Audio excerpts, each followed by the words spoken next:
All right, here we go.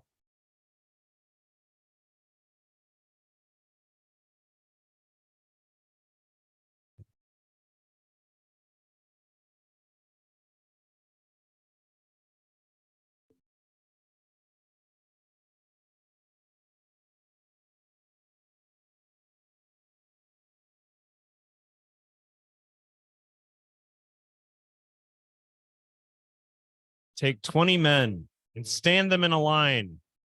According to Google, the average lifespan of a human being is 77 years. Take that line and go back all the way to the last man standing. Suddenly you're in the dark ages. The world is ravaged by marauders and savages on the brink of chaos and consumed with rage, bloodlust, and fear. Who are we? What are we? What is a man's lasting legacy? When he leaves this planet and his children tell their children and so on, what do we remember? History is our collective memories. It is, as is often said, written by the victors, but in matters pertaining to the founding of a new country, a new world, it can very obviously be so much more gray. From the previous inhabitants to the new enemies and the allies. Now take that line and move it from 20 men to 5. Given that averages of life expectancy changed by century, and you have your great grandfather and their story from the Revolutionary War. I've said before that you're not your ideas, but you can be principles. Honesty, truth, and bravery, per se, in my opinion, are born from most people. Most people are good and want what's good. Most people don't want war or violence, but will go to that extreme when to defend something worth more than just one's life or generation. Taught, learned, whether it be from experience or training, courage when displayed, whether in defeat or victory, is priceless. Like the soldiers in the militias past who saw wrong and moved against it, like the time called for when settlers of a new world declared their independence, a new beginning. Start fresh from the tyranny of a monarchy that saw them fit to be robbed of their livelihoods. It takes unfathomable sacrifice to persevere. Sacrifices leaving most men and women to question why in all wars and all ideas and dreams, wondering why. But it is one incredible truth that affirms itself in the end. Our principle of right and wrong is freedom. Welcome to the Zanzizi podcast. I'm here. We're fucking on video right now. My microphone looks like a part of the Capitol building, but I'm joined with my bestest bud from upstate New York, Mr. Adam Backus. What's up, man? Yeah, that was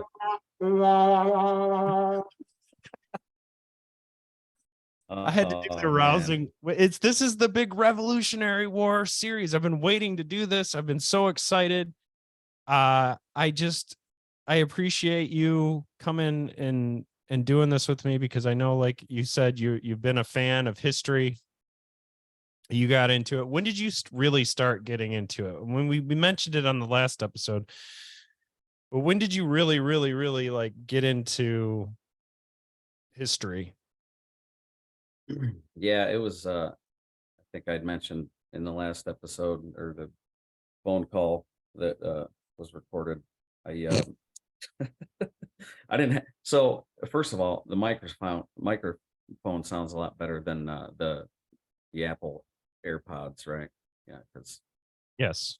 okay, good. So I got all this fancy equipment to talk about the Revolutionary War, but yeah, like the last episode we discussed, I really started reading and while we were in the Navy, so I got interested in his history and politics, and just started consuming all sorts of literature about American history. So yeah, and then just kept going with it into college. So, was there anybody who stood out? Because I like to think of the founding fathers as like the precursor to the Marvel heroes. You got Washington, you got Adams, you got Franklin, you got Jefferson, you got Hancock. I don't know, but He signed his name real big. I think he had an ego, but we'll get to that. Was there ever Yeah. anyone that really like stood out to you? Yeah, I mean, I think I've always been fascinated by Thomas Jefferson and the way he went about, just the Declaration of Independence and his whole role in the birth of our country. Um, he's always been fascinating, and then some of his accomplishments when he was president. Um, just 33 when he wrote the Declaration of Independence. yeah, Pretty fucking good. I mean, I think they were all pretty young. I got to imagine. Yeah, like the 40-year-olds like us who would have been there, we were like, shut up. Get this shit over with. Nobody wants to hear about slaves.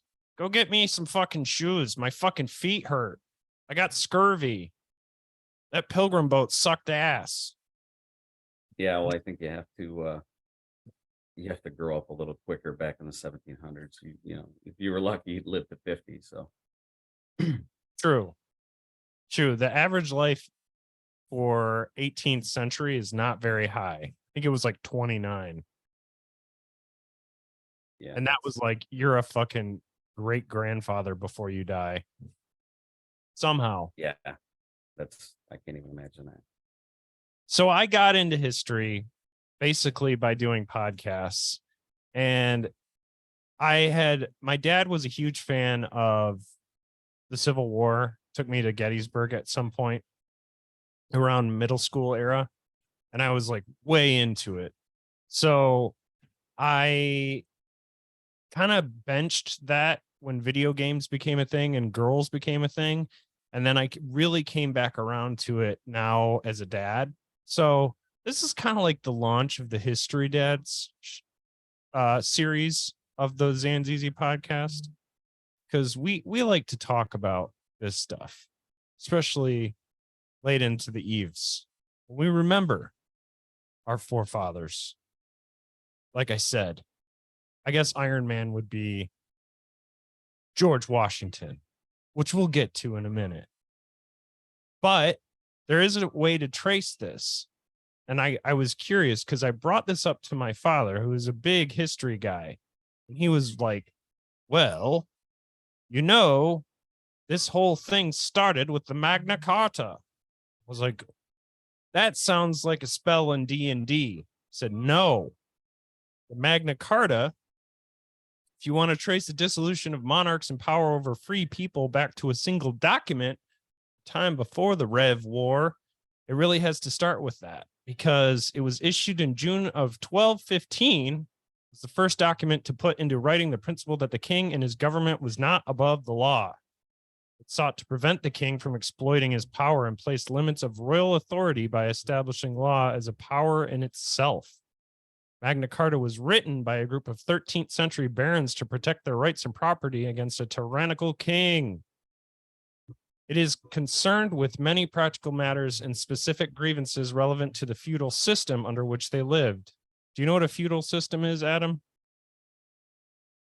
I believe it was about land, right? There were some, yeah, the feudal lords controlled the land, and then I guess the peasants worked the property, and there were property rights involved and all that. Right. So a big part of that is that if you own land, you kind of want to be able to, like, I don't know, put a fucking extra shed on it or something without having to pay a king's ransom for the land. So this might sound like something you dealt with, especially if you're a renter or if you own property on, say, like in a home development or something like that. The feudal system, according to dictionary.com, is a system of political, economic, and organization similar to the system in the Middle Ages. The political, military, and social system of medieval Europe based on the holding of lands in fief or fee and on the resulting relations between lord and vassal. Basically, there's here's some main points to the Magna Carta. No new taxes unless a common council agrees. All free men have the right to justice and a fair trial with a jury. So, I mean, this is 1215.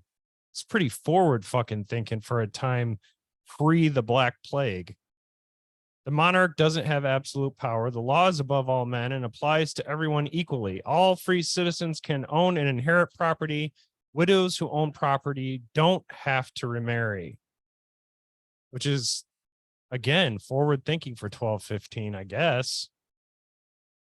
Now we looked into the lead up, and some of the sources for this are Rise to Rebellion by Jeff Shara and Our First Civil War by H.W. Brands, Patriots and Loyalists in the American Revolution. And also, I sent it to you, but you were like, this is fucking long. There was this PBS old school Revolutionary War doc that will be linked in the description of the video. Highly, highly recommended if you want a good breakdown. It actually helps humanize the main characters of this story. Like I said, Washington, Adams, Jefferson, Franklin, all ya boys. And then a fucking insane cast of British characters. Now, I will mention, as we're starting to get into this, this is part 1. Okay. I think we're going to do just 2 parts because we're going to go up to the end of 1776. There's a lot that happens after that. We're in the lead up still.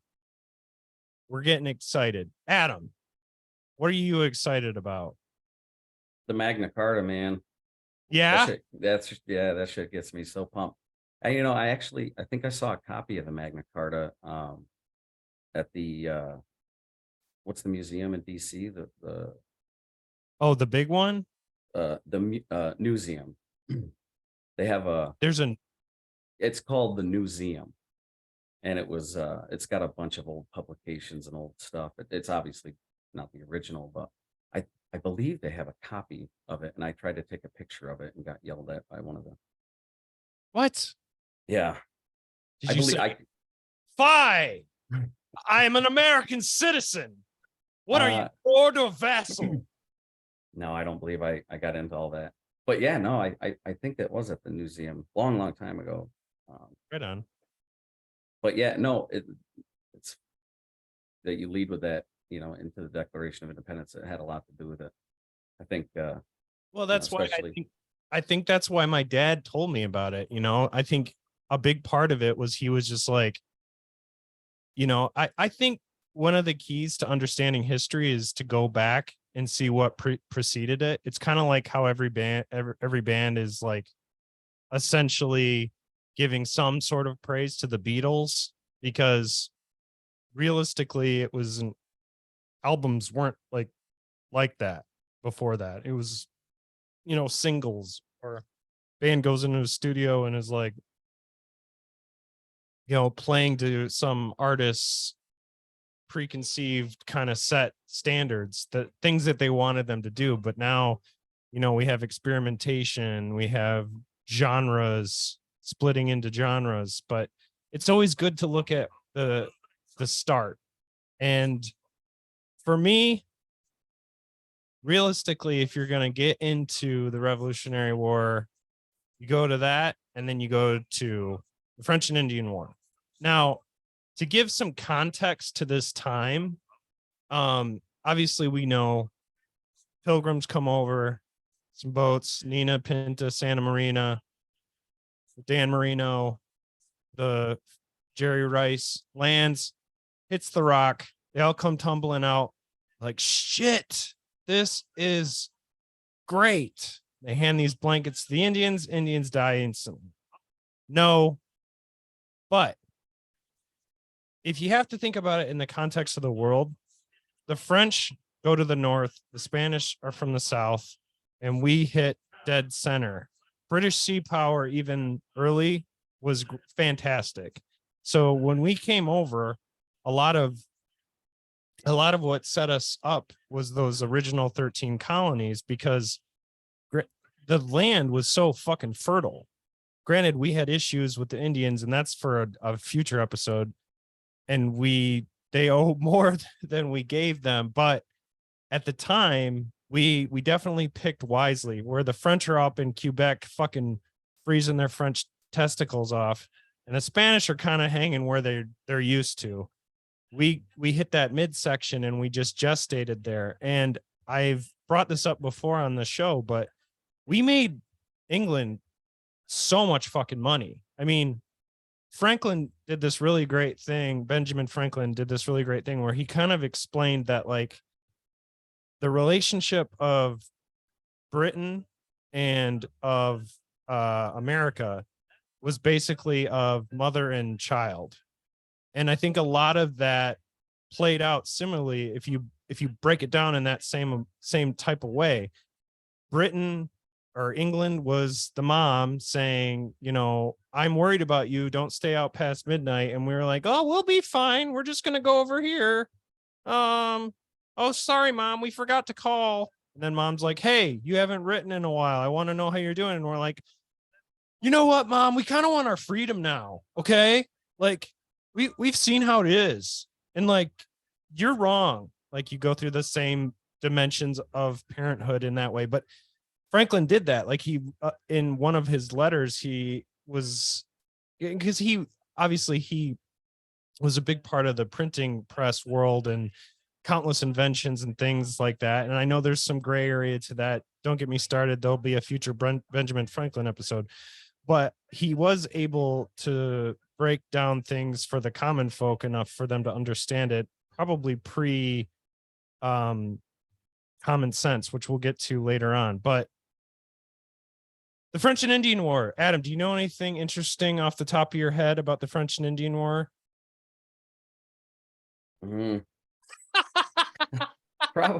Probably not too many interesting facts. That's okay. I know the British won that, right? They sort of, yeah. I mean, we were in it, if you say the British, you're technically saying the colony too, because we were still kind of like, yeah, mom, we're cool. We'll work together. You got, you know, you let us borrow the car. It's cool. We'll handle the fucking dogs from next door who keep bothering us. I mean, look, there's some interesting back and forth that goes on through here, but basically to get an idea of this war, and this is according to the Wikipedia, and I try not to do this too often, but basically the 7 Years' War or French Indian War began 17 May 1756 and went till 15 February 1763. What came to be known as the 7 Years' War had roots in colonial America and conflicts between Great Britain and France in 1754, when the British sought to expand into territory claimed by the French in North America. So it's another one of these fucking Napoleon-esque things where it's like, hey, man, I kind of want to expand and put a pool in the backyard. And they're like, oh, zut-là, we do not appreciate. We are out here drinking our wine. We are French. We are throwing cheese. And we said, no, fuck you. We want to put that fucking pool back there. And unfortunately, expansion is not a new thing. It happens in everything in every way. Everything's trying to get bigger and bigger and will eventually collapse. But so the war that became to known the French and Indian War, with both the British and the French and their respective Native American allies fighting for control of territories, was a very bloody war. And it's little reported. I mean, I'd always heard that about this war, but I'd never really dug into it. But basically, hostilities were heightened when a joint British and Native force led by 22-year-old Lieutenant Colonel George Washington. Dude, he was like 6'5". 22 years old, 6'5". He should be in the goddamn NBA. Wooden teeth. Fucking get those things shined and ready for Martha. Anyway, so but in some way he fucking persisted this war because of a fucking conundrum he caused. They ambushed a small French force at the Battle of Jumonville Glen on 28 May 1754. The conflict exploded across the colonial boundaries and extended to Britain's seizure of hundreds of French merchant ships at sea, with Horace Walpole describing his contemporary Washington's role therein as The volley fired by a young Virginian in the backwoods of America that set the world on fire. Some fucking WWF talk right there, my dude. Erig is my last name and comes from this country, Prussia. A rising power, struggled with Austria for dominance within and outside the Holy Roman Empire in Central Europe during this time, 1754. The diplomatic revolution of 1756 led to a massive realignment of the European alliance system.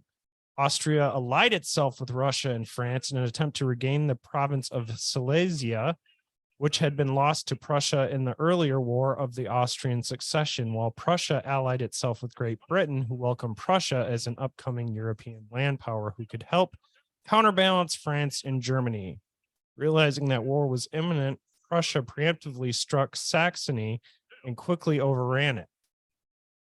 The result caused uproar across Europe reluctantly by following the imperial diet of the Holy Roman Empire, which declared war on Prussia on 17 January 1757. Most of the states of the empire joined Austria's cause. The Anglo-Prussian alliance was joined by a few smaller German states within the empire, most notably the Electorate of Hanover, but also Brunswick and Hesse-Kassel. Sweden, seeking to regain Pomerania, which is a land run by tiny dogs, most of which had been lost to Prussia in previous wars, joined the coalition, seeing its chance when all the major continental powers of Europe opposed Prussia. Spain, bound by the Pacte de Famille, which is an interesting name, intervened on behalf of France, and together they launched an unsuccessful invasion of Portugal in 1762. The Russian Empire was originally aligned with Austria, fearing Prussia's ambition on the Polish-Lithuanian Commonwealth, but switched sides upon the secession of Tsar Peter III in 1762. Is this interesting to you? This is a lot of historical information that I just do not have in my head. It's interesting. I don't know shit about the French and Indian War. I'm starting to realize, other than the fact that it was very expensive for the British. Well, not only that, but like there are so many world wars before World War I happened. I think unfortunately, far too early on, we realized that, man, we can make a fucking killing on war. And it's so much. The amount of times when reading Rise to Rebellion or listening to that PBS documentary, that I stopped and went, that's just like Game of Thrones. Like the cell swords being like the Haitian Germans that were, or Austrians that were hired to help the English that we dealt with. I mean, that's just like the different detachments that get bought by different dictators in like fantasy novels and shit like that, or like the way that it's funny because I kept thinking of Benjamin Franklin as Varys / the Lord of Spiders or Whispers or whatever from Game of Thrones, but he had to play it a lot closer to the chest than even Varys is shown as in that show. But like, I give him mad props because similar to Varys, he was doing it for the good of the realm, and I think a lot of what Martin draws from his history. So it made a ton of sense when I was listening to that or reading that. Many middle and small powers in Europe, as in the previous wars, tried steering away from this escalating conflict, even though they had interests in the conflict or with the belligerents. Denmark, Norway, for instance, was close to being dragged into the war on France's side when Peter III became Russian emperor and switched sides. Dano-Norwegian and Russian armies were close to ending up in battle, but the Russian emperor was deposed before war formally broke out. The Dutch Republic, a longtime British ally, kept its neutrality intact, not seeing why it should fight a costly war for British interests, and even tried to prevent Britain's domination in India. The taxation needed for war caused the Russian people considerable hardship, being added to the taxation of salt and alcohol begun by Empress Elizabeth in 1759.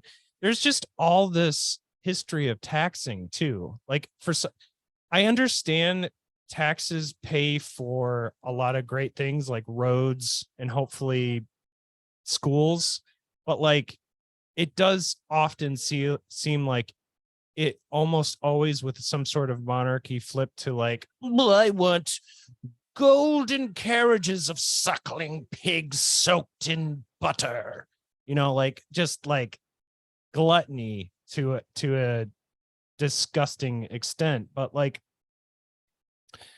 whatever. Taxation without representation. We'll get to the Sons of Liberty. Don't you worry.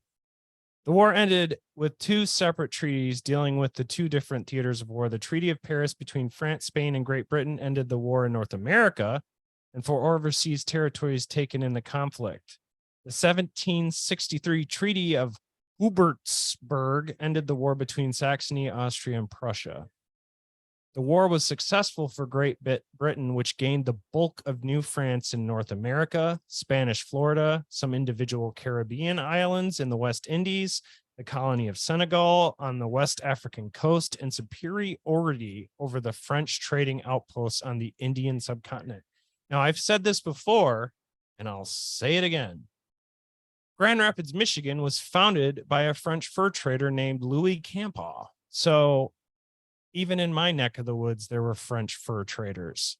And these people really, like I said in the opening preamble, they're just as important to our history as the founding fathers and the Indians and everybody. I mean, it's all super, super interconnected. It's like, I don't know if you've ever done this. And I mean, we talked about it when we did the interview episode last week, but like, the way that you especially brought up how music has an incredible way of transporting you to a time. Reading stuff like this, and after doing like our Napoleon Bonaparte episode really connects me even more to this time, because I have a really good idea of the way things are going on in Europe specifically at the time too, before with just the lead up with the colonies and the conflict that's about to unfold. So there's a lot to say about that, but I just wanted to kind of, before we get into it even harder with taxation and all that, is there anything about that era that you wanted to discuss? Because I know you had spent some time kind of in school learning about the lead up to the Revolutionary War and stuff like that. Is there anything that like sticks out to you? No, I think you did a good summary of the lead up there. I don't have anything that I can recall in school because it was so long ago of like just like sticks out where I want to, you know what I mean? No, that I like. So just to put into context, because I mean, obviously America's founded by people traveling from Europe. Do you know the back history for your family, like where they centrally were located? I mentioned Herrig was from Prussia. No, I've done the 23andMe, so I have like my DNA history. It's as just far- a picture of a fucking spaghetti. yeah, no, it's funny because my father's side was always the Italian, that's our background. And my mother's side, we were always told we were Native American growing up. And so Ah, our whole entire life, my whole family on my mom's side, we always believed that we were some Native American until we did the DNA tests, and there's nothing. I'm mainly British, Irish, German, French, and mainly Italian. But right it's on. funny. But my I do know a little bit about my father's side coming over here to Ellis Island, Mm. simply because there's been a lot of biographical work done on my great uncle Carmen Basilio. That's right. He was a famous boxer. Yeah, yeah. So there's been a lot of work written on him and his upbringing. So it's interesting to read, about my great grandparents and stuff For coming over sure. from Italy. But yeah, as far as my mom's side, that's a funny story. Yeah. So my mom did one of those 23andMe tests and found out that we were basically a bulk of the Shoop heritage came from Norway. So I guess I am like my great great great great grandfather was the Swedish chef with a funny Prussian hat on. I don't know. Was he Norwegian or Swedish?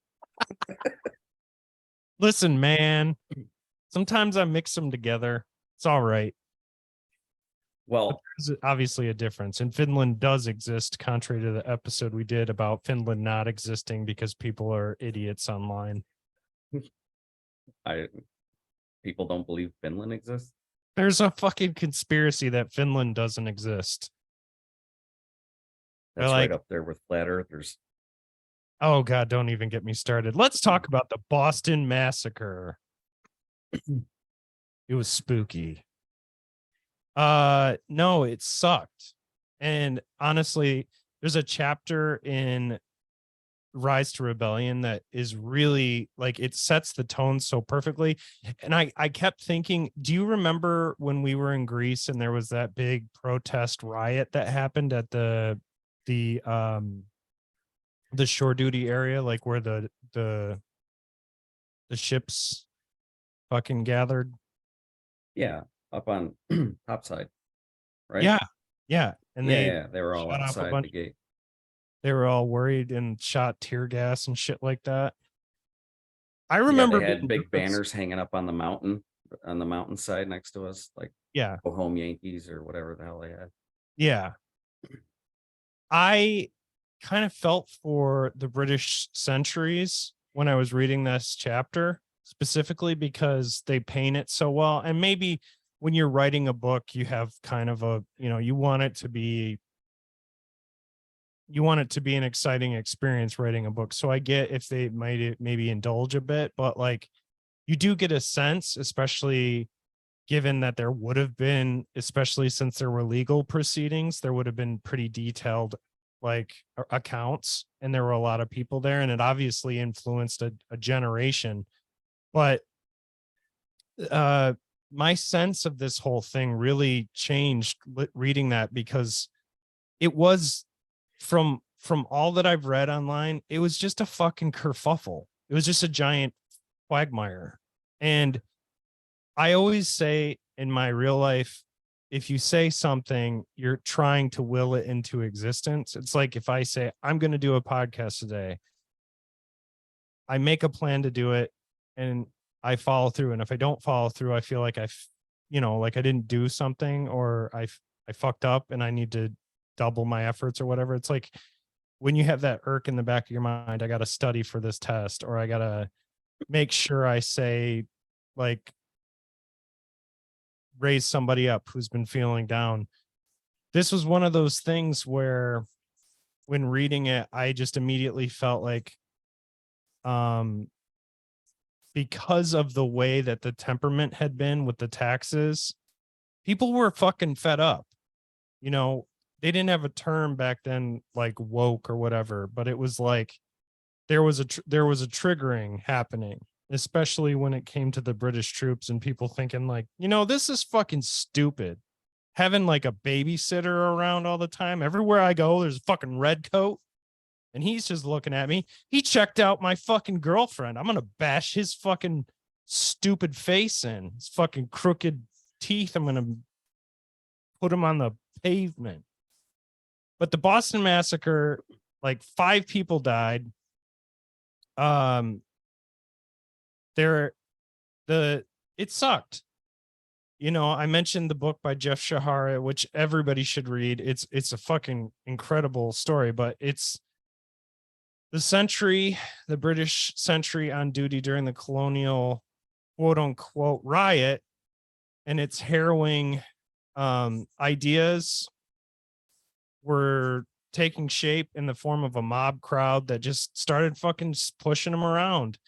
And this captain shows up and he's literally just like, I mean, you remember being a guard, you're bored as shit. And when something like this happens, you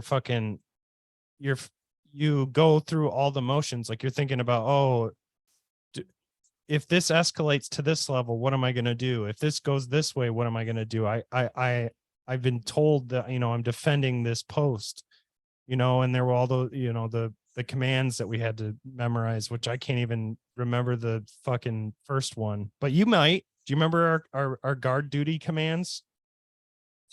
No. To stand this post and this post only, and to stand this post and to make it happy. I don't know. Oh God, that's funny. I haven't recited those in years. Stand this post in a military manner, keeping always on alert. Something or other. Just stand this post in a military manner, keeping always on alert, and not allowing anyone to pass through this area of my authority. I don't know. That sounds right. I'm gonna go with that. Okay. If we memorize the next 9, we'll make E2 before we go to boot camp. But I didn't, and I fucking failed. I was a seaman recruit when everybody else was a seaman apprentice. Oh man. But Boston, I mean, you know about the taxes that led up to that, right? Yeah, Like, so up to the Boston Massacre, the British had, leading up, you were talking about the French and Indian War before, and basically there was they didn't really look over the colonies. You were talking about how they're now babysitting them. Before that, they kind of just let the colonies do whatever they wanted to do, and, you know, just loosely governed them. But when they needed all the money at the end of the French and Indian War, that's when they, you know, started imposing all these new taxes that everybody's getting pissed off about. And it was the Sugar Act, I believe, first, and then the Stamp Act. And then everybody's getting up in arms about everything. And then the Townshend Acts, which, you know, repealed a lot of the previous, you know, increases. People were still pissed off about it. And I think the Boston Massacre was the result of British troops coming over to try and enforce the Townshend Acts. I believe that's I believe that's how the timeline worked. So the Boston Massacre, and I'm going to read this verbatim off of Wikipedia again, because I want to make sure I get names and dates right. The Boston Massacre, March 5th, 1770, was a confrontation in which a group of 9 British soldiers killed 5 people of a crowd of 300 or 400 who were harassing them verbally and throwing various projectiles. The event was heavily publicized as a massacre by leading patriots such as Paul Revere and Sam Adams. Sam Adams walks into the picture. Oh, British troops had been stationed in the Providence of Massachusetts Bay since 1768 in order to support Crown-appointed officials and to enforce unpopular parliamentary legislation. Amid tense relations between the civilians and the soldiers, a mob formed around a British sentry and verbally abused him. He was eventually supported by 7 additional soldiers led by Captain Thomas Preston, who were hit by clubstones and snowballs. Just keep in mind, it's March and we're up in Boston and the Pats ain't playing right now, bro. So it's time to throw fucking balls at the fucking redcoats. So the gunfire instantly killed 3 people and wounded 8 others, 2 of whom later died of their wounds. This is a time where you get a nick, you better fucking cover it, because if you don't get fucking it infected, you're going to get syphilis. Maybe. I don't know. The crowd eventually dispersed after acting governor Thomas Hutchinson, who is a fucking piece of shit, we'll talk about him later, promised an inquiry, but they reformed the next day, prompting the withdrawal of the troops to Castle Island. 8 soldiers, 1 officer, and 4 civilians were arrested and charged with murder, and they were defended by future U.S. President John Adams. So if George Washington is Tony Stark, I'm saying John Adams is John Adams is probably the nerd, the guy that, like, I'm trying to think, maybe like Bruce Banner, or which one of the Marvel guys is like the nerd guy. It doesn't matter. It doesn't have to always be Marvel. I've said it before and I'll say it again. It was a Louis C.K. quote, but history is written by cowboys and nerds. John Adams was the nerd, the legal nerd, and you needed him. And he's right. I mean, do you agree with the fact? I know they paid for his practice with a guinea to defend the British troops. How do you feel about that? He got him off, didn't he? The guys that were accused of the British troops, Adams got them off. They were all got reduced sentences. Yeah. 6 of the soldiers were acquitted, and the other 2 were convicted of manslaughter and given reduced sentences. The 2 found guilty of manslaughter were sentenced to branding on their hand. Yeah. Well, don't do it again. So in a time when, those guys defending themselves against, obviously everybody was saying they're murderers and this is just overreach and tyranny, for John Adams to defend them, was, I guess, goes into the Bill of Rights and just having, due process and being able to defend yourself in court. And I think John Adams truly believed in the rule of law. Do you stand by that though? Like, are you one of those people who's like, yeah, I get that? Because I do. Yeah, for sure. I think we all, even though some crimes are so heinous and there's just no doubt whatsoever that people are guilty, right? And they confess to it or whatever. I think they even deserve a day in court to defend themselves. But here's a weird one. What about serial killers? I mean, it's kind of a side tangent, but would you stand behind a lawful trial for like serial killer, especially if he's confessed? I don't know. Yeah, it's where it gets great. I get you, dude. It's like of all those guys, I kind of sympathize with Dahmer because I feel like if he would have been medicated, he might have been all right. But because he was just a loose cannon, and because like homosexuals specifically can be so in the 80s would have been so degraded it's a tough road. I mean, yeah, but those guys are so sick. Like, look at Gacy, for him to do what he did and like prey on, children, underage boys, and then, just like the whole burying them in his basement. I don't know. Those guys are sick. I don't know. For sure. Anyway, side tangent. We're in a free country, or free to believe and think the way that we want to, God damn it. And that's all we're going to say about it. But it was the Boston Massacre was a big thing. We touched on the taxes and the French Indian War leading to more incendiary ways for them to influence certain taxes into this whole shebang bang. But I think the Boston Massacre, if anything, in the end, really provoked us into conflicts with the British and got the ball rolling. I think that essentially that's the whistle for the game to go. The game's a go at this point.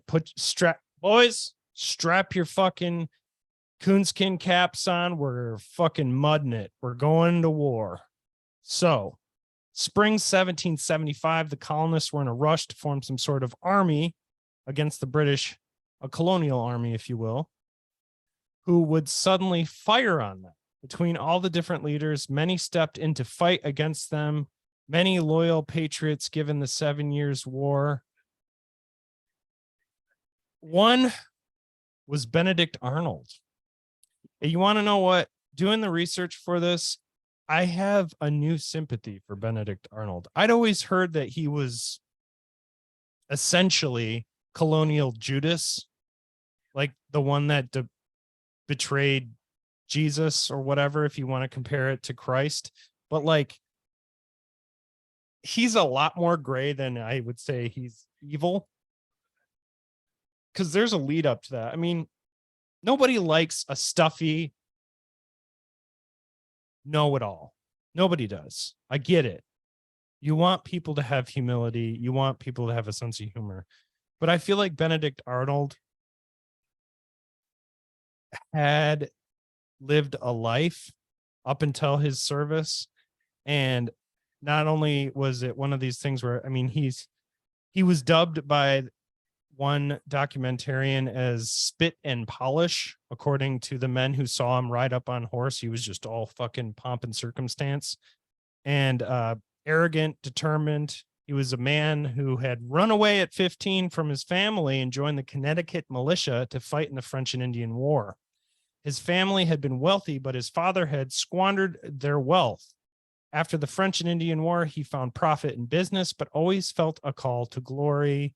He wanted to see his name in the fucking paper or the fucking GQ, man of colonial times. He, like most people, wanted to be in the history books. His first real test would come to capture arms from Fort Ticonderoga. I was messing up trying to say that earlier. He was a vehement patriot believer, and Ethan Allen came to overshadow him, who this is his first real blow to his ego. Ethan Allen was a frontiersman and leader of the Green Mountain Boys, basically like Mel Gibson in The Patriot. You're just not going to outman this dude. You know, he's backwoods boy. And essentially what happened was Allen wouldn't give up power dynamic in the, well, his power dynamic with his men made them their allegiances to him. It'd basically be like if you and your boys, like your tight boys, went somewhere and like, we got this, we're gonna take these dudes down in 3-on-3 or 4-on-4 or whatever fucking basketball, and all of a sudden you get some guy to sub in and you're like, who's this motherfucker? Doesn't matter who it is, you know, he's not one of the boys, so it's hard, you know what I mean? And essentially this Fort Ticonderoga is just like this fucking gold rush of arms. They're like, if we take this fucking place, we got it. Like, we're gonna get mad props, the bitches are gonna be all over our D. This is gonna be litty titties. And granted, these are frontiersmen, so a lot of what they're dealing with is just basically saying, stay off of my goddamn land. But like, there was this kind of air of like, hey, you know, maybe we, you know, like Arnold, they're thinking, well, maybe we get some fucking good publicity out of this.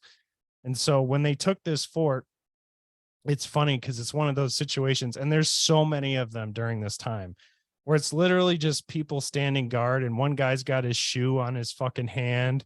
Another guy's like looking in the sky, taking a piss in his pants. Another guy's drunk. Like, nobody's paying attention, and they don't have much for like leadership. So it's like, yeah, a well-armed, got their shit on lock group is going to come in, take that shit and get the fuck out. That's why 80% of it is show up on time, brush your teeth so your breath doesn't smell like diarrhea, and fucking have a plan of action. That's 80, maybe 95% of getting through in life. And these guys did that. Problem is, Ethan Allen took all the praise, and it was really a lot of it was Benedict Arnold's planning. And so, again, nobody likes to know it all, but this guy had the right intentions. You know what I mean? Mhm. So it's kind of shitty the way that first thing rolls out, and that's not good for a narcissistic personality. Ethan Allen had relegated Arnold to second in command and wrote to his superiors. He did everything. And then him and his men found a bunch of rum kegs and partied for 3 days at Ticonderoga, leaving Arnold to clean it up. Nobody wants to be the nerd that has to clean it all up. That sucks. I mean, have you been that guy before at a party? Cleaning up all the fucking spilled fucking kegs of rum. Yeah, Can't probably find the hummus. at my own parties. You're always the guy cleaning up when everybody leaves after they trash your house. Of course. What the hell? You don't tell John to stay back and hey man, No, he's a true one. He'll stay and clean before he leaves. instead of me who just says fuck you and drives back to Michigan. We'll see you next time. I'm gonna go in my room and play guitar. Hey man, I had demos to write to a beautiful lass back in colonial America. All good. Continuing on though, this is we're in spring 1775.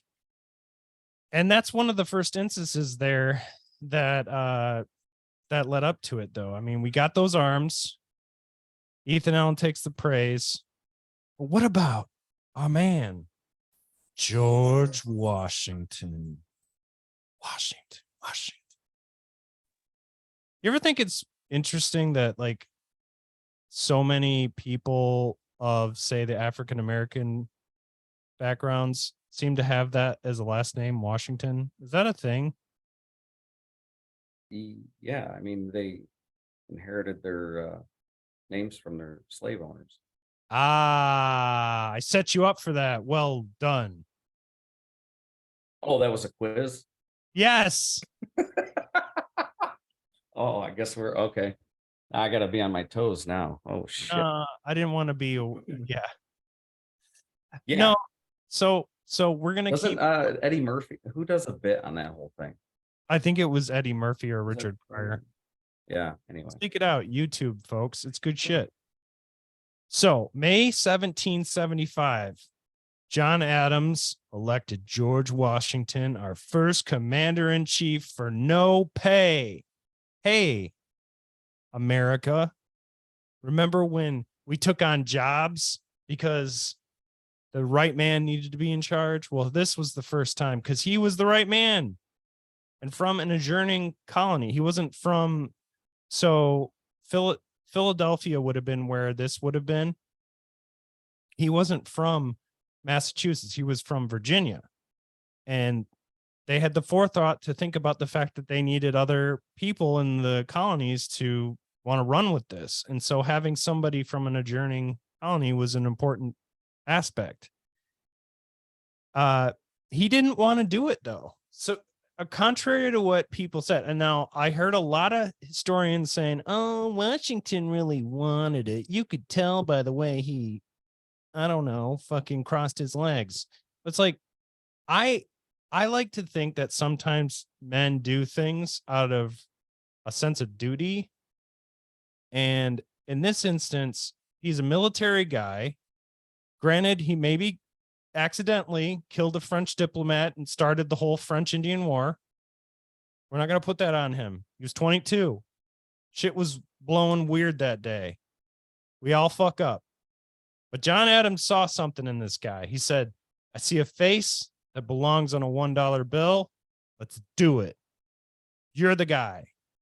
And Washington was.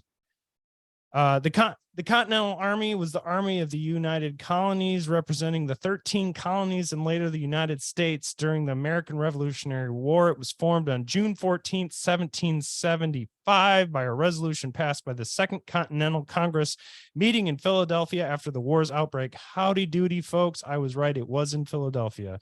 Continental Army was created to coordinate military efforts of the colonies in the war against the British, who sought to maintain control over the American colonies. General George Washington was appointed commander-in-chief of the Continental Army and maintained the position throughout the war. Being that he was the commander-in-chief, he was, you know, as was said in later, he was appointed the president, which means to preside over people, not to be a fucking walking deity / king, which I like. That is something I appreciate about America, that we have presidents, not dictators. Adam, what say you? It's a good point. I don't want to live in a country with a dictator. That's a good point. George Washington set a great precedent. He didn't want to do shit, really, if you think about it. He didn't want any once once the war was over, he just wanted to retire to Mount Vernon and not Well, do yeah, anything. and They had to convince him to, be president. and I guess okay, and we're gonna tangent. We're gonna talk for a little bit before we take a break here. But I want to talk a little bit. Let's talk a little more about Washington. These are some points to Washington. Yeah, I understand. Some people are like, "Oh, fuck Jefferson, fuck Washington. They had slaves." Now, if we damn all the things that have done us wrong, we just damn the world. Look, it is a time and a place. I believe, from what I've read, that these men, granted, there's a bit of do as I say, not as I do, which is fine. We are men, we are fallible. And I'm not just men, I mean people. We are people who are fallible. People make mistakes and learn from them. That is the whole fucking point of life. And learning and growing and doing these things. Washington, in my book, granted, and this doesn't make it any better, he didn't want to, and there's a quote, and it's worse than what I'm going to reproduce here, but he had essentially said, we do not want to take on black slaves as soldiers. And he did have a black slave riding partner named Billy Lee who went with him everywhere. And he treated him as like a family member, like he was like a brother. There was a different way of thinking about those things then. Granted, we want the world to change immediately. Things don't change immediately, and that's the story of the Revolutionary War. Things take momentum. Okay. You have to date somebody for a little while before you get engaged. You have to be engaged a little while before you get married. There is a look, like the cowboys and nerds, you need a nerd to do the paperwork to get the thing ready. The cowboy decides he falls in love. The cowboy makes the decisions. We got to take some time here, folks. And with Washington, I think one of the things that people tend to cite him with that slavery thing, to me, is you're not looking at the time. And unfortunately, too often we want to just cancel everything nowadays, and that's just bogus. The guy had an uncanny ability to listen. He listened to his generals, he listened to his troops, not necessarily like Napoleon eating cheese with his dudes and getting called like cool nicknames. He was kind of a bastard and wanted to lay down the law, but if you don't lay down the law, you don't get people to do things. And there was this kind of bullyish thing where it was like, yeah, if these guys run off, shoot them. Or if these guys fuck around and get fucking, Susie May's fucking hoo-ha on their dick and get fucking crabs, charge them $10. I mean, that's for real. Like, he charged his officers $10 if they got fucking the clap. And if it was like army like soldiers, it was like $4. So it's like, fuck around and find out. I'll charge you, bitch. And then I'll take that money and actually put it to some good use. I'm sorry, but there's sense of good leadership there too. Because like I said, he did listen to these people. He knew when to retreat. And if you want to listen to all these military maneuvers, he was good at doing that. Like, he had the ability to say, I'm not going to keep going this way. I'm going to back up and think and talk it out rather than rush. He wasn't a very offensive guy. He was more of a defensive guy. When he had the right momentum, he was fantastic. So I don't know. That was some stuff I wanted to say about Washington. Do you have anything to add to that? I'm sorry. I'm like the host of a podcast. I don't know. Yeah, man, you're like John Meacham. You're ready to write your first biography about George Washington. I'm not there at all. I'm just fascinated by it. I think the time period really shows you the make of a man. And look, I'd always heard so many different things. I would ask certain people, like, was Washington, did he ever live? but no, like he was a tried and true, grew up in Virginia man, and you think of 1775 as like that's when everybody came here, and then or 1776 they came here, and then everybody changed. No, this was a slow buildup. I mean, we know when the Pilgrims came over, we know that ball started rolling centuries before. So there was a buildup. There were towns, there were roads, there were education, there was things happening. There was sustainability and growth and commerce and books and authors and artists and all kinds of the same things that we have today.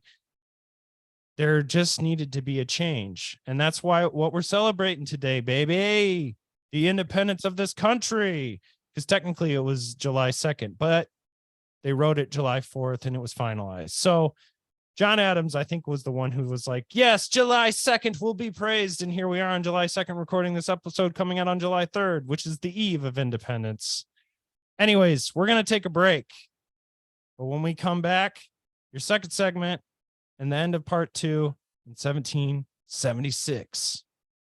We love you.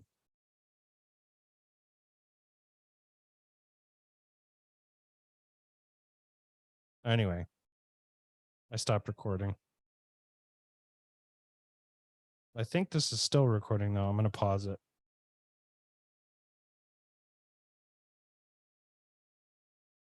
Oh, we're recording. That's right, ladies and gentlemen. It's Independence. And it's the second segment. Set your flags high, America. And fucking eat a burger and a beer. Oh shit, wrong buttons.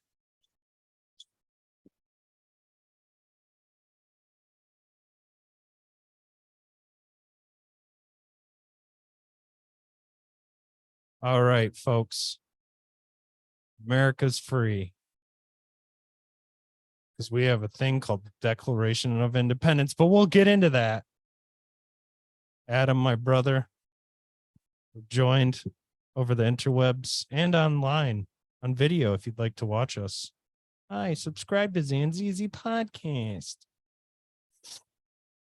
I Adam, think I got you a follower today. My buddy Pat was asking me what because he's a big into podcasting, and I said I got to do this tonight, and so he asked me what it was, so I gave him your thing, and he goes, I'll give him a follow later. He loves this history stuff, so he was telling me some shit about some other podcast called Hardcore History. Apparently it's pretty incredible.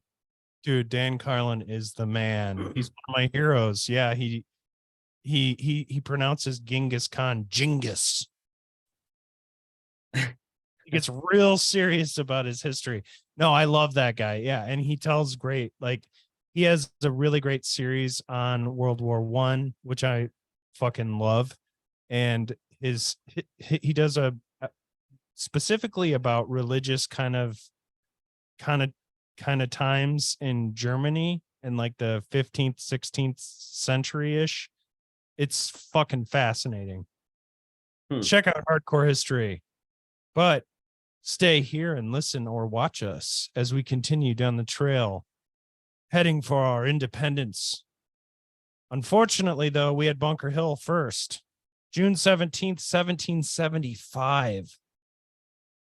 So on June 13th, 1775, the leaders of the colonial forces besieging Boston learned that the British were planning to send troops out from the city to fortify the unoccupied hills surrounding the city, which would give them control of Boston Harbor.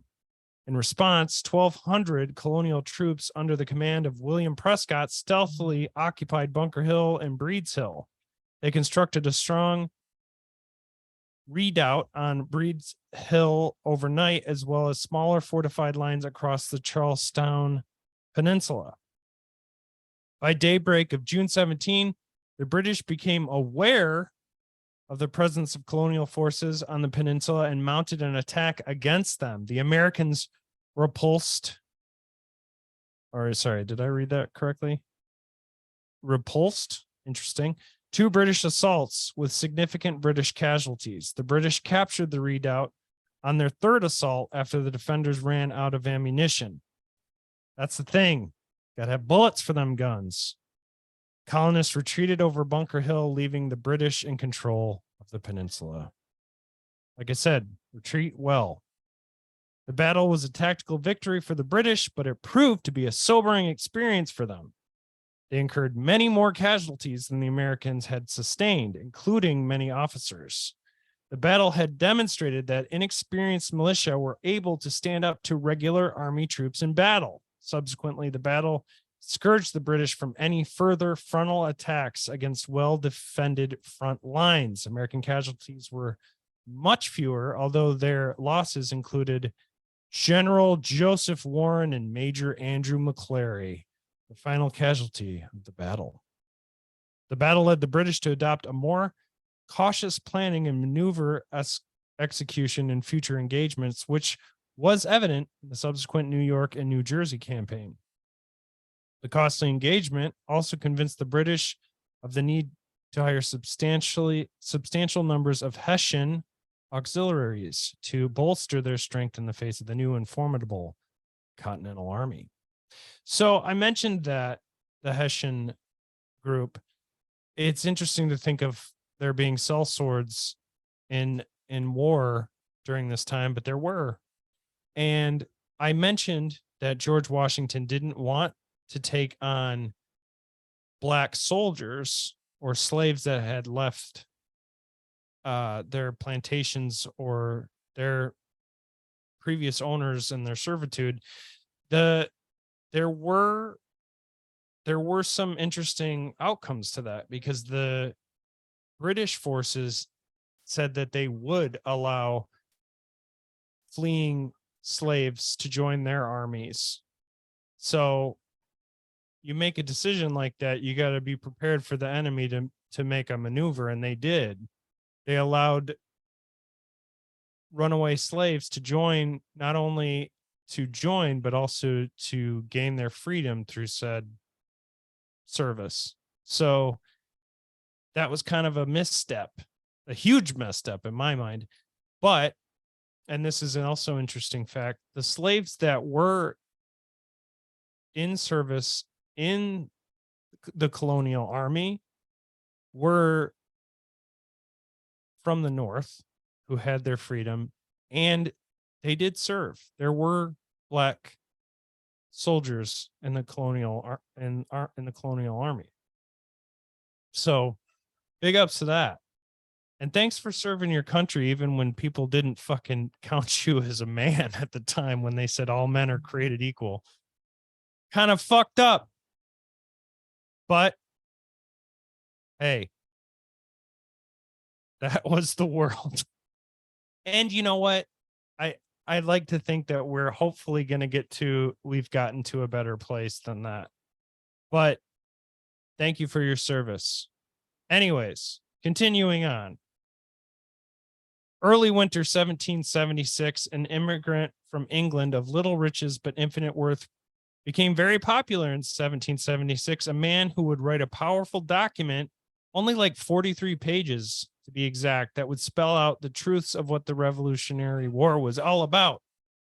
Not a lot of people know about him. As far as founding fathers, he was a bit of a black sheep. His name was Thomas Paine, and his book was vastly important, but spoke bluntly and plainly to the colonial people. The book was called Common Sense. Sounds like a colonial Jordan Peterson. Not the same one. Totally different. It was an instant bestseller, and now the colonists really understood what they needed to do to start fresh, to begin anew, and it really okayed the idea of a fresh start. It was time to say, fuck you, Mom. We're not England too. We're America, bitch. That's why we care about America. I love the idea. I mean, it kind of bolsters the whole idea that before we had things that went viral, we had books that obviously went crazy, previous to the Bible and Harry Potter and all that stuff. Previous to the Bible. Sorry, scratch that, reverse it. But you get what I'm saying. There were things that spread like wildfire, and ideas are important. You're not dictated by them, but the principles of saying we're going to start fresh, we're going to start anew. Common sense really set that off. And I think if there would have been car bumper stickers, it would have been, do you have common sense, or do you know the common sense, like The Secret or whatever? There would have been some viralness to it. Have you ever read Common Sense, Adam? I have that. That was what I was doing. I hope I didn't screw you up there when I put my headset on the table, but I was turning around to my bookshelf because I wanted to grab my copy of Common Sense. I don't know if you can see that, Yeah, I can see it. but this Not is from my. I don't. Can you see the red ink in there too? That's all. a little bit blurry, but that's okay. Any book you find on my shelf, if it's lined with red ink, that means I read it. That's So, awesome. I 'cause love I that like- you want to read some excerpts. God, I have stuff written down in here.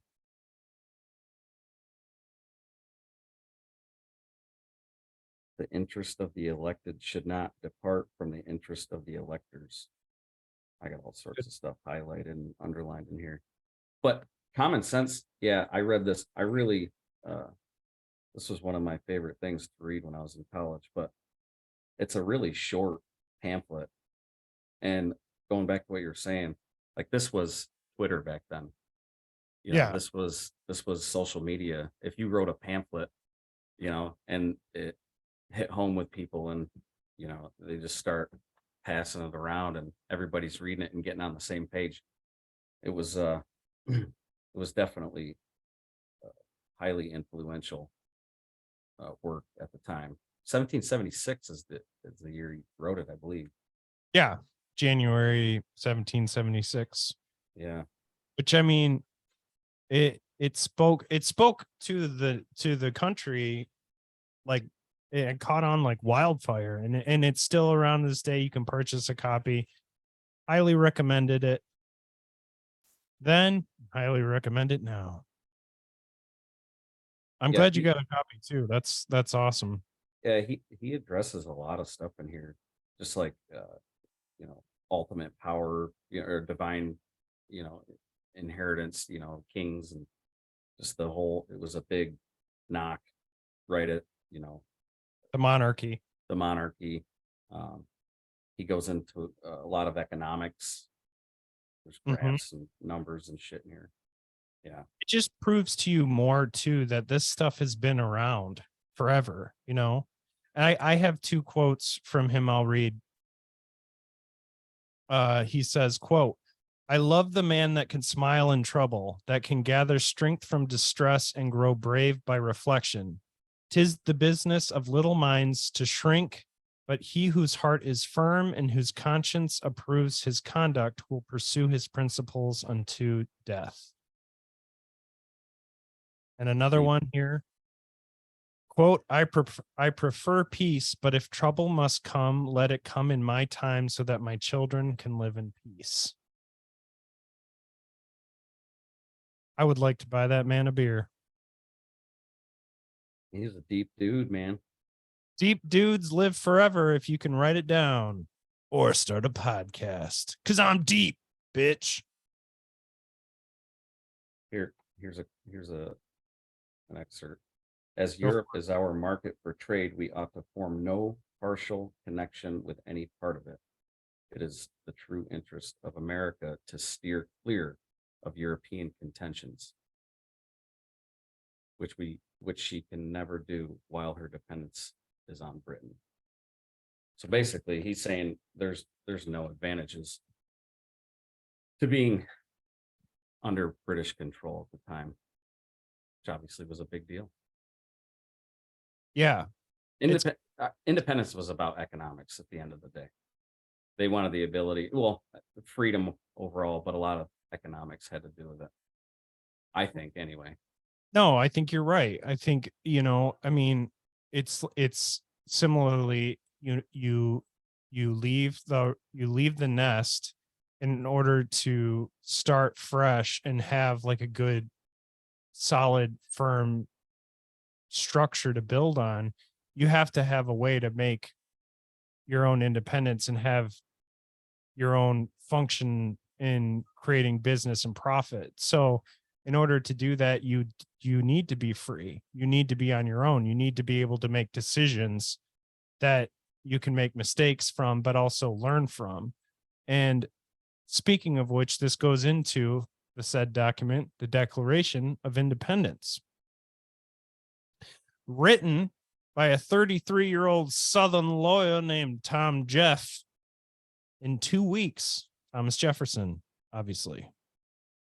It's time to talk about Thomas Jefferson. Are you excited? Oh hell yeah. This is another one of your homeboys. Yeah, I'm stoked. That's funny. I have a pocket version of the Declaration of Independence and the Constitution. You can see it if you subscribe to our YouTube. He's flashing it. This was given to us by our professors when I was in my graduate program, by one of our professors. Have you read it? Front to back. Don't Well, ask me to start spouting off shit because I didn't Oh. memorize it. No red ink on that one? No, I was in a highlighter stage. You can't see it, but there's yellow highlighter. Nice. What do you think about the Declaration of Independence? I think it was a big fuck you to George III, is what it was. And he was over there like a bad guy from a fucking comedy, just like, oh, right, bitch. I mean, you have to put yourself in his shoes, how like embarrassing it must have been for him that you got all these, goofy militias, challenging your dominating, military, and these guys are, pushing back, and they, George III's over there with endless resources and just the experience of all the fighting that they had been through. And then a bunch of farmers just grab pitchforks and muskets and push them back. And then all these guys say, yeah, we don't need you around anymore. And Mhm. Declaration of Independence was the culmination of all that. And Thomas Jefferson, he just let him have it. And I think rightfully so. I mean, look, here's the idea. It's again, it comes down to principles. We're out here doing this. We're giving you all kinds of goods and services. We want to be on our own. We don't want to come crawling back. We're not coming crawling back. We're building our own future here. We're making our own families. I mean, we're setting up a foundation.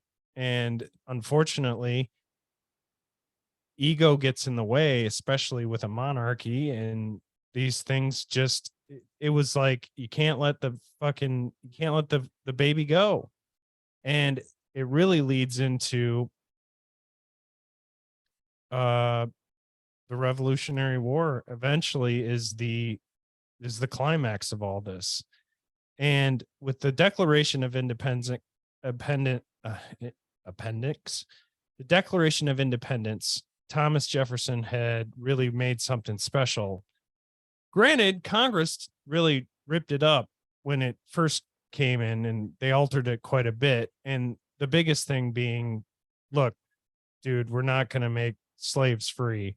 Southern guys, the special interest groups on that alone are going to fucking take it to tasks. There's certain battles we can fight here. We want to be on our own, but we're not going to be able to get to slavery this time around, even though he did want to do that. Granted, he had slaves, and they did read the document and say, hey man, we like this part. And, about all men created free. That means us too, right? We'll get to that later, folks. Sorry. But yes, it was a thing, and it was a problem at the time too. As it stood at the time, the big shit fit was it taking away slavery, something they'd handle more fully with the Civil War, and we'll handle eventually in a future series on the Civil War. Believe me, there's a lot to cover there. But TJ did want it gone at the time. He was tired of it, even though he was a stately Southern rich guy. He didn't like slavery, and I know I'm pretty sure he had an affair with a slave. Uh, Again, this is a do as I say, not as I do kind of situation. But he could have been so much. I think. Do you have anything to add about Thomas Jefferson? I know I kind of went off a bit on George Washington, but do you want to kind of elaborate on him any? He has a pretty sick house in Monticello. Yeah, how's his deck looking? You got a grill, Coleman. Yeah, I went to Monticello. That's a pretty cool place to visit if you're ever down in Charlottesville, Virginia. Sucks if you're trying to drive or park. Yeah, it's way up on top of a mountain. It overlooks a bunch of stuff. It's beautiful views. But yeah, I think Thomas Jefferson was a interesting person. I think he had a lot of conflicting beliefs. Mhm. But I think he was adamant about a lot of things politically that he wanted to achieve. And that was, just independence from, Britain, separation of church and state, which was huge for Jefferson. If you ever go to the Jefferson Memorial in Washington, D.C., it's a lot of stuff is engraved on the inside, Mhm. and a lot of it has to do with separation of church and state, which obviously is in the first, amendment or first in the Bill of Rights. John Adams actually wrote some things in there, in a bill of or into law into those different laws that stated like, because I think at the time there was this kind of like rush to get things down in paper, because there's pretty much before computers there was nothing more sealed and signed than a document, and having that out there in the public, there were rights for not only slaves but even like LGBTQ community people before, or at the time would have been like homosexuals or whatever. uh there was things that were more forward thinking than you would have thought. And even in the second part of this series, we'll hit on Baron von Steuben, who was actually a gay Prussian who came over and like set the fucking Washington army, the colonial army, to task, and effectively created much of what we followed in the standards of the Blue Book, which was created for hundreds of years for the armed services. I mean, a lot of things are founded during this time. And these things were all part and parcel with what was created here with the Declaration of Independence. Granted, when it was written, there are contradictions in all these people, and I expect people will continue to degrade their opinions on the founding fathers, but it's important to think of principle over action here. We are all fallible, and to think we're not is ridiculous. No man is Christ, nor should he think he is. But as a document announcing our celebration, it was a real defining moment of revelry for the colonists, to the point where some future victories were won by the British, while some colonialists were still in the midst of being in their cups, as the time would call it. That was called being fucked up. But in their cups, well, that was in my cups. So like at the bottom of the barrel or something. That's what that means. I guess. I mean, just fucked up, drunk, excited. That's I'm gonna use that going forward with my wife. Sorry, honey, I've been in the cups. Been in my cups. Hey, man. Why do you look so tired? I was downstairs. I got into the cups. Yep, it happens. The unanimous declaration of the 13 United States of America is the founding document of the U.S. It was adopted on July 4th, 1776 by the Second Continental Congress meeting at the Pennsylvania State House in Philadelphia, later renamed Independence Hall. The Declaration explains to the world why the 13 colonies regarded themselves as independent sovereign states no longer subject to British colonial rule. The Declaration of Independence was signed by 56 delegates to the Second Continental Congress, who came to be known as the nation's founding fathers. The 56 included delegates from New Hampshire, Massachusetts Bay, Rhode Island, and Providence Plantations, Connecticut, New York, New Jersey, Pennsylvania, Maryland, Delaware, Virginia, North Carolina, South Carolina, and Georgia. The Declaration became one of the most circulated and widely reprinted documents in early American history. People were in their motherfucking cups. They were excited. The Committee of Five drafted the Declaration to be ready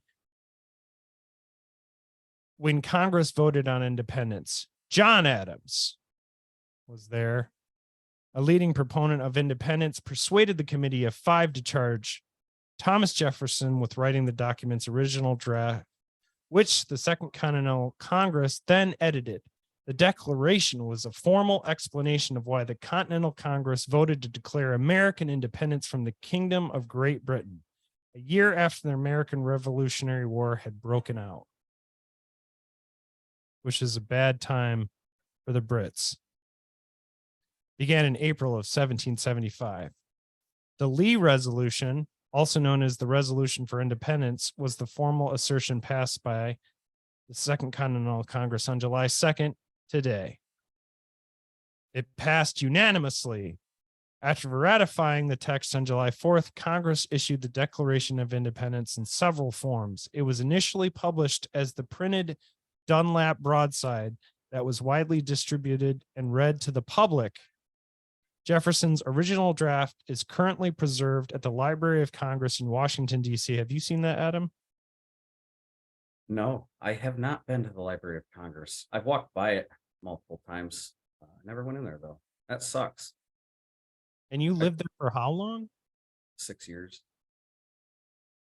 You fucking bum. Yeah, there's a lot of stuff that there's so much shit in DC that you can see, and it's hard to see it all. I get you, dude. But I mean, I guess 6 years is a long time to see all of it. So I guess it's just my laziness that didn't get me into the Library of Congress. You had things going on, bro. I It's went. all good. I saw the Magna Carta though. Good. That's good. Hey, man, we went to Boston together. We fucking dined. We Me and pretended you, like oh my God, we did go to Boston together, and we didn't we go over to see the USS Constitution? I That was think us, right? we did. Yeah, That was yeah, me yeah. and you, right? Yeah. Because we went there for a show. Yep. I think that was Mono and Pelican, I think so. post-rock bands. Oh God, and that band Disappear played. They were fucking awesome. Maybe I'll play them at the end of this episode. The That's right. Declaration justified the independence of the U.S. by listing 27 colonial grievances against King George III. 27, you fucking Brit. By asserting certain natural and legal rights, including a right of revolution. Its original purpose was to announce independence, and references to the text of the Declaration were few in the following years. Abraham Lincoln, my favorite U.S. president, made it the centerpiece of his policies and his rhetoric, as in the Gettysburg Address of 1863. Since then, it has become a well-known statement on human rights, particularly its second sentence. We hold these truths to be self-evident that all men are created equal. You know, that was a sentence drafted, or a line that was edited into it by Benjamin Franklin. The self-evident part. I did not know that. That all men are created equal. That they are endowed by their creator with certain unalienable rights, that among these are life, liberty, and the pursuit of happiness. The Declaration was made to guarantee equal rights for every person. Stephen Lucas called it, quote, one of the best known sentences in the English language, with historian Joseph Ellis writing, the document contains the most potent and consequential words in American history. The passage came to represent a moral standard to which the United States should strive. The view was notably promoted by Lincoln, who considered the Declaration to be the foundation of his political philosophy and argued that it is a statement of principles through which the U.S. Constitution should be interpreted. The Declaration of Independence inspired many similar documents in other countries, the first being the 1789 Declaration of United Belgian States, issued during the Brabant Revolution in the Austrian Netherlands. It also served as the primary model for numerous declarations of independence in Europe, Latin America, Africa, and Oceania, New Zealand, during the first half of the 19th century. Bam. So, in this first part, we got all through the Declaration. People are pretty happy about it. 1776 was a relatively good year when it came to setting that up. You got Benjamin Franklin. He goes back to Paris. He's a bit of a philanderer, folks. I'm not gonna lie. This guy was not so faithful to his wife. Not many of these guys were. Let's be real. These were founding fathers were kind of rock stars, colonial times. Jefferson had his own thing, but his wife died young, and she's like, "Promise me, Thomas, that when I die, you don't have another woman." And Thomas, old TJ, is like, "I promise." And he crossed his fingers behind his powdered wig. And that's fine. It happens. Folks aren't perfect. But 1776 was really a year that wasn't so great for Washington. Granted, yes, he was the first commander in chief, and he did have his way of retreating well. But things didn't always go so great for old GW. Things got a little scary. In fact, a lot of his generals were vying against him, and a lot of people were saying, "John Adams, you picked the wrong fucker." But we're going to get into that and more in our second part. So please like and subscribe. Follow us on Instagram, Zanzizi Podcast. Please like this video. And that's been your first part one. Part one. First part one. It's concluded. But we're going to follow this up with all the battles and basically what settled this whole thing, and the Haitians and all the backwoods Mel Gibsons running around trying to make chairs on their plantation and fucking it up occasionally. But then here we are. We're in this free country and we're celebrating, my dude. How do you feel? Do you feel free? I feel pretty good about it. Good. Unless, the fireworks are a little cloudy because the rain, but other than that, the fireworks make me feel pretty free. I hear you. And I mean, Canada started its own fucking 4th of July, setting its fucking trees on fire. I don't know what's going on up north. French need to knock it off. Yeah, it's been smoky. It's been a bit smoky. There's been like air warnings and shit like that. Do you have anything you want to fucking tag on the end of this, my dude? No, we covered quite a bit. I know I gotta I mentioned I had to watch The Patriot to Danielle because Hugely inaccurate, by the way, but it's fine. Well, I was like, I gotta prep for this podcast, so I'm gonna watch The Patriot, right? And Danielle, it's a big Heath Ledger fan, so she was like, I'm gonna watch The Patriot with you. Like, she's been begging me for like 3-4 days now to watch The Patriot, and I haven't watched it yet. Oh, well, you better do it before we do part 2, because we got to track part 2 this week. Yeah, I'm sure it covers all the details of the battles very accurately, as you said. That's where you should go for accuracy, is Hollywood movies. Yeah, they're always spot on. Actually, that is one of the things that bugs me the most about those. I know movies are suspension of belief. Obviously, I'm a huge fan of Indiana Jones, and they cart his 80-year-old craggly fucking ass out for another one that came out this weekend. But those old movies are fucking fantastic, and I love a good movie and some popcorn. But you know, the true story is always 10 times more fascinating to me. You know, like Mhm. I like my heroes to be a bit anti-hero. I like my shit to be more gray. I guess that's what when we became dads, we just start fucking peeling out our fucking history books and common sense and start going, well, this is more my style. Listen Yeah. to AC/DC and fucking grill out on my back deck and talk about fucking stay off my lawn, goddamn it. Anyways, yeah, that's been your episode, folks. Thanks for joining us. We love you. Rate and review, join the Discord, tell us what we should cover in the future. Part 2 coming soon. We'll see you next week. Have a great one. All right.